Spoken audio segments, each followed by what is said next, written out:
c'est l'heure de la Zoombactu de Guéran. Comme tous les vendredis, une Zoombactu internationale, le tour du monde des infos de la semaine, Guéran.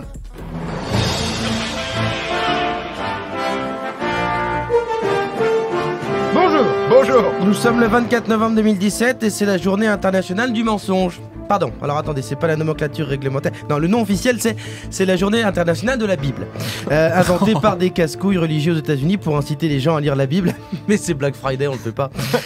C'est pour Jésus ni Saint Matthieu qui va vous aider à choper une paire de Jordan à moins 80%. Sinon, on souhaite une belle fête au Flora, qui vient du latin florere, ça veut dire fleurir. Autant dire que les gens ne devaient pas croire beaucoup à ce prénom parce que le foot en novembre. Fleurir, alors qu'il n'y a pas une fleur qui pousse. C'est aussi, après j'ai regardé l'histoire de Sainte Flora, c'est une vierge espagnole de Cordoue qui s'est fait décapiter par les morts en 822. C'est sûr, c'est moins inspirant que Serena Williams. Allez, on passe aux news du monde entier. Allez, on démarre aux États-Unis. Alors j'imagine que tu vas encore nous parler de Trump. Bah non, même pas, c'est historique. Hier, comme tous les jeudis de novembre, c'était Thanksgiving aux États-Unis, on en a parlé. Une fête traditionnelle créée par les premiers colons anglais aux États-Unis, une manière de remercier Dieu de la qualité providentielle du Nouveau Monde et de la bonne entente avec les populations indigènes, c'est-à-dire les Indiens. En même temps, vu qu'ils les ont tous massacrés, c'est vrai qu'ils devaient moins leur casser les couilles. Ils étaient tous morts. Ça reste une définition assez insolite du concept de bonne entente. Oh, je t'aime bien, je vais te buter toi et toute ta famille. Tiens, sinon il y a une autre tradition à Thanksgiving. Oui, on bouffe de la dinde et tous les ans, des dindes sont choisies par la Maison Blanche pour être graciées et ne pas finir farcies au barbecue. En revanche, attention, si vous voyez une très grosse dinde géante qui mate des culs assis sur un banc, c'est Harvey Weinstein déguisé qui veut essayer de vous mettre une douille en se faisant gracier par Washington. Attentif ensemble quand même. Toujours. En parlant de Weinstein, un autre gros porc est tombé cette semaine. Et pas n'importe qui, c'est John Lasseter, cofondateur des studios Pixar, à qui on doit Là-haut, Wall-E, Monstres et compagnie. Quand on va découvrir qu'au départ Toy Story devait s'appeler Sex Toy Story et que Buzz l'éclair devait dire vers l'infini et au-delà, c'est ma bite. On va voir tout flou. Ah oui, c'est très violent. Allez, on part en Chine. Oui, un robot doté d'une intelligence artificielle a réussi l'entrée à la fac de médecine.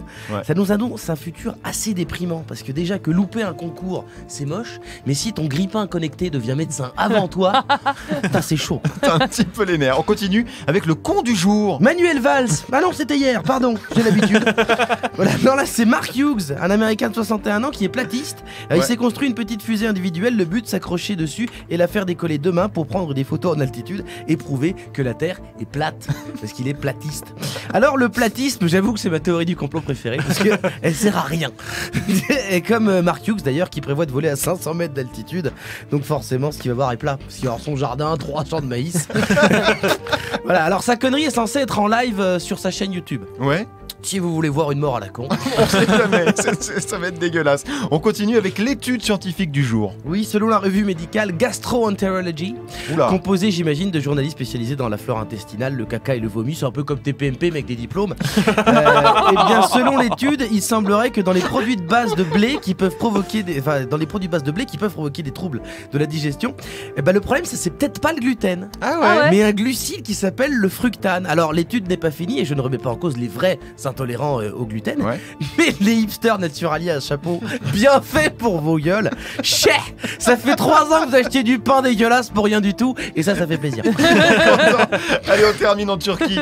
Une news incroyable, au large de la Turquie était découvert un château englouti. L'origine pour l'instant est mystérieuse, mais si on retrouve des costards, on te connaît François Fillon, c'est ta résidence secondaire.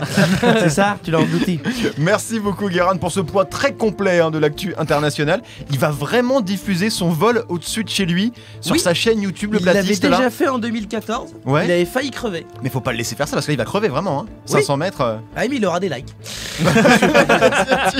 Je te dis. On te retrouve avant 13h30 Guéran pour les Gossip Pop, on prendra des nouvelles de Booba 13-17 sur Move. Vous écoutez Move. Move.